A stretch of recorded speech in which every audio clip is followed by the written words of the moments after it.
Ashamaa akkam nagaa jirtu ani Yoobsaan Abbabeeti. Yoobsaan miidiyaa YouTube chaanel laayik sheer sabskiraayib gochuun dagatina eeyyeegaa akkuma yeroo darbee barnoota sirna gadaa kutaa tokko faaraa kaasnee kutaa adda addaa hojjetaa turre. Har'a immoo kutaa lammaffaa boqonnaa arfaffaa kan waliin ilaallataa jechuudha. Boqonnaa tokko haga sadii yeroo darbee keessatti hojjetamee ni jira. YouTube jalaa argachuu ni dandeessu. Boqonnaan arfaffaa immoo himan didduu kan jedhudha.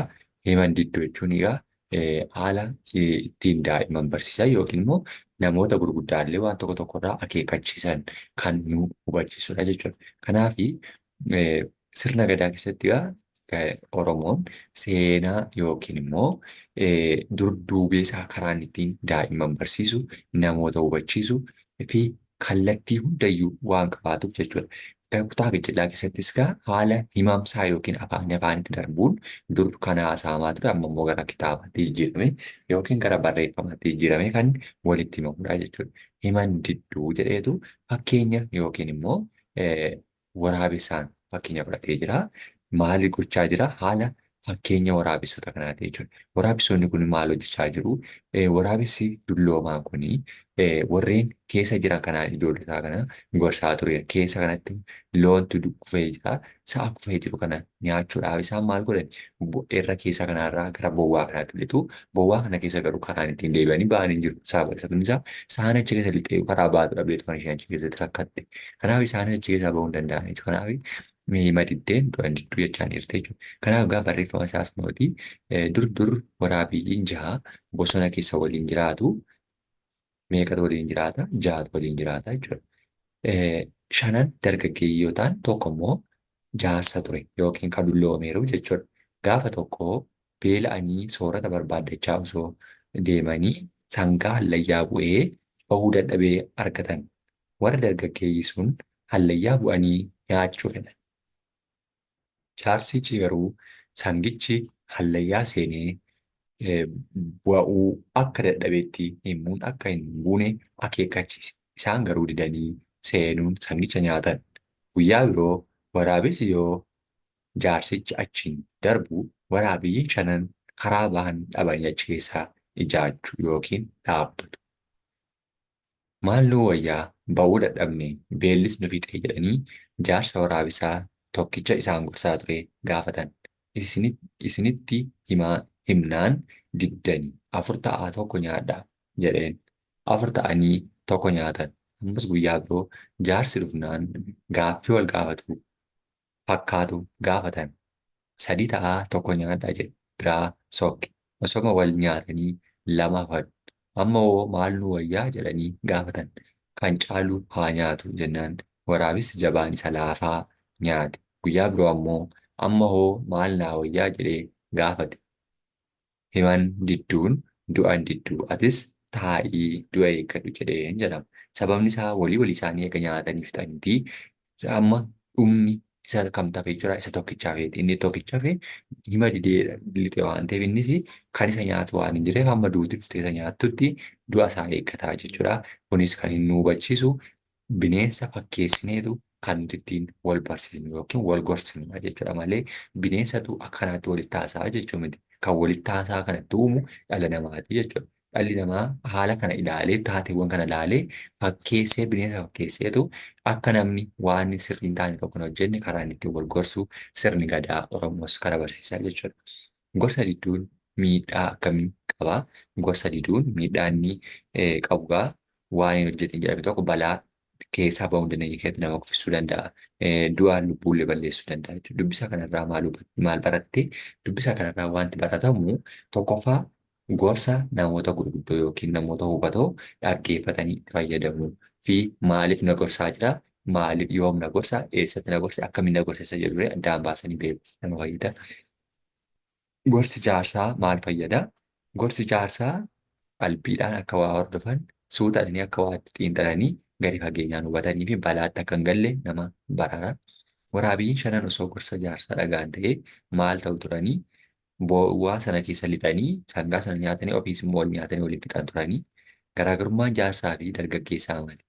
Jaarsi danda'ee bowwaa sana lixee bowwaa hin dandeenyeef hin yaalu tokko muuxannoo baroota jiraatee keessatti waan argeeruuf sadarkaa sana keessatti lixee bineensi kan biraan bahuu waan hin dandeenye waan beekuuf gorsi dargaggeessi garuu humna waan qabuuf waan hundumatti lixee waan bahutti fakkaachuu danda'a. Wanti dargaggeessi lixee keessaa bahuu hin dandeenyes immoo akka jiru akka hubataniif nama fayyada jechuudha. Sangaa jaarsa waraabessa gorsa jaarsaa waraabeyyiin shananaa bakka duwwaa keessatti waraabeyyiin shanan akka hallayyaa hin seenne kan gorse tokkoffaarratti eenyudha? Jaarsa waraabessaati jechuudha. Kan isaan gorse jalqaba irratti jaarsa waraabessaati. Kun kan gorse jaarsa waraabessaati jechuudha.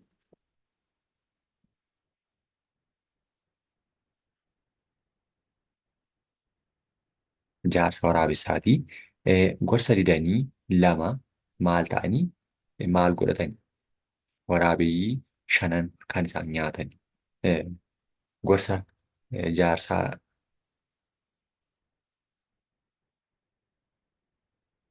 kanaatii fi gorsa didanii lamaffaarratti gorsa kan didan immoo waraabee shananidha. Warreen jalqaba shanan isaaniiti. Tokko biraa waraabessinni jaarsa duwwaa ta'e waan ta'eef waraabeeyyii shanan isaaniiti jechuudha kan jalqaba didan. Hallayyaa seenanii achitti dhuman utuu bakka duwwaa didu. Sadaffaan utuu sangaan agarre ta'e yookiin immoo gorsa jaarsaa dhagaan ta'e maaliin ta'an turanii balaa kanatti lixan turani. Kanaaf bakka duwwaa diduu baatanii isaanis du'a irraa hafu turan. Kanaaf gorsa dhaga'uun du'a nama oolcha himaan didduun du'a hin didduu jedhama jechuudha. Kanaatiif asitti tokkoffaarratti kan gorse jaarsa waraabessa jaarsaati. Lammaffaarratti kan gorse kan lixa waraabee shananidha. Utuu gorsa didan ta'e immoo gorsa jaarsaa diduu baatan ta'e immoo kanaaf ishee kanaan jechuudha. Gorsa jaarsaa diduu ishee jettudha deebiin. Gorsa jaarsaan didni ta'e balaa keessan lixan turanii jechuudha. Gorsa gorsa jaarsaa diduu baatanii du'a hin du'an turanii jechuudha. Deebii isaa kanadha. Kanaaf haala kanaatiin gorsa diduunis balaawwan akkasii akka inni qabaatu nama hubachiisa jechuudha. Inni kan biraanii haala kana keessatti egaa hubannoowwan adda addaa kan nuuf kennuu fi ijoollee fi namoota guddaallee ittiin barsiisudha jechuudha. Yoo ibsan miidiyaa YouTube channel like share subscribe gochuu hin dagatiina. Inni kan biraan immoo boqonnaa shanaffaan hibboodha. Hibboonis afoola Oromoo keessaa isa guddaa fi isa jaallatamaadha. Hibboon akka yeroo duriitti galgala fa'aa odeeffama jedha.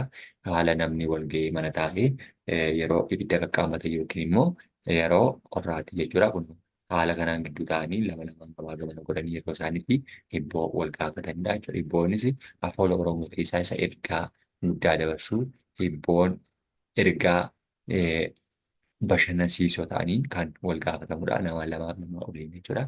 Innis gaa Gadaa fi Oromiyaadhaan bakka buuseetu gaafataa jira. Gadaan hibboo jedhaanii Oromiyaan immoo hibib yookiin hibbakaa jetti. Gadaan deebisee walumaa nyaannaa maaf ta'a jedha. Oromiyaan naan qoradhaa naan soqadhaa jetti. Gadaan immoo qoradhu soqadhu Oromiyaa fiigaa hin dhiigaa jedhanii akkaataa kanatti wal gaafachuun deebii irratti yoo deebisne maal walumaa nyaanna maaf hubataa kan jedhu kuni fal'aana jedhamti. Fal'aanaan kan waan hundumtu hojjetamtudha. Nan qoradha jechuun nan gaafadha deebii kana nan soqadha nan barbaada qoradhu soqadhu qoradhu barbaadi qotadhu yookiin soqii barbaadi hin fiigaa itti gaafatti hin fiigamoo wanti maaltu wanti gaafatame kun hin fiigaa lakkin fiigodhama hin dhiigaa waan hin dhiignedha sibiila waan ta'eef hin fiigu hin dhiiguudha. Ala galamoo mana galaa wanti gaafatame kun mana keessa moo ala galaa mana galaa maaliif fal'aanni mana keessa kan taa'u Oromiyaa utubaadhaatti Gadaan immoo hin arganne Oromiyaan eelee ittiin argannedha. Ammasii Gadaan deebisee hin arganne biyya naa kennedha.